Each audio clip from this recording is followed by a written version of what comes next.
ஜெர்மனியில் ராகுல் செய்த காரியம் நீ உண்மையாலும் இந்தியன் தானா?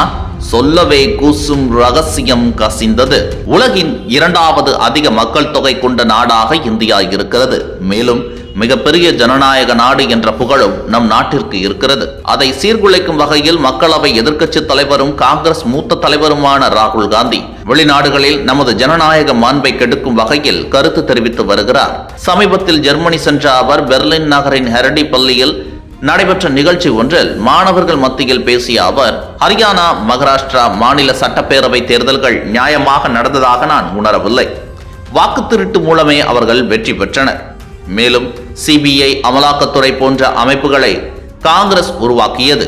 அதற்காக அவற்றை தன்னுடைய ஏவலுக்கானது என்று நான் கருதவில்லை. அந்த அமைப்புகள் தேசத்துக்கானவை என்பதை உணர்ந்திருக்கிறது. ஆனால் பாஜக அந்த அமைப்புகளை தனது சொந்த அமைப்புகளாக மாற்றி பார்க்கிறது. அதனால்தான் அவற்றை கொண்டு தங்கள் அரசியல் அதிகாரத்தை வலுப்படுத்த முயற்சிக்கின்றது. சிபிஐ, அமலாக்கத்துறை ஆகியவை அரசின் ஆயுதங்களாகிவிட்டன. பாஜக மற்றும் எதிர்க்கட்சியினர் மீது அந்த அமைப்புகள் எத்தனை வழக்குகளை பதிவு செய்திருக்கின்றன என்பதை பார்த்தாலே இது புரியும். அனைவருக்கும் சம உரிமையை வழங்கும் அரசியலமைப்பு சட்டத்தை ஒழிக்க பாஜக முயன்று வருகிறது. இதற்கு எதிராக எதிர்க்கட்சிகள் போராடி வருகின்றன.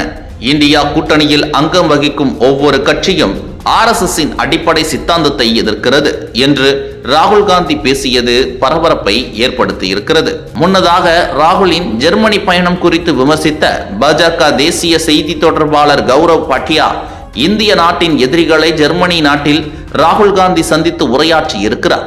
இதுபோன்ற சக்திகளுடன் கரம் கோர்த்து இந்தியாவிற்கு எதிராக ராகுல் எத்தகைய சதித்திட்டம் தீட்டுகிறார் என்ற கேள்வியை கேட்டிருந்தார் என்பதும் கவனிக்கத்தக்கது. 2014 முதல் 2024 வரை மத்தியில் காங்கிரஸ் கூட்டணி ஆட்சி நடந்து வந்தது. இருமுறை பாராளுமன்ற தேர்தலை அக்கூட்டணி வென்றது.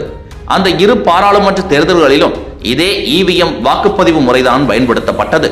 அதேபோல காங்கிரஸ் ஆட்சி காலத்தில் திமுகவை ஒரே நேரத்தில் கூட்டணி பேச்சுவார்த்தையையும் IT சோதனையையும் செய்து திமுகவை மிரட்டியதும் இதே காங்கிரஸ் தான் என்பதை ராகுல் மறந்துவிட்டாரா? தேர்தலில் பாஜகவையும் பிரதமர் மோடியையும் வெல்ல சரியான யுக்திகளை வகுக்காமல் ஊர் ஊராக, நாடு நாடுகளாக சென்று ராகுல் காந்தி புலம்பி என்ன பயன்? மாறாக இது இந்தியா மீதுள்ள நற்பெயரை கெடுக்கும். ஆகையால் ராகுல் காந்தி வெளிநாடுகளில் தன்னுடைய நாவை அடக்க வேண்டும் என சமூக ஆர்வலர்கள் கருத்து கூறி வருகின்றனர்.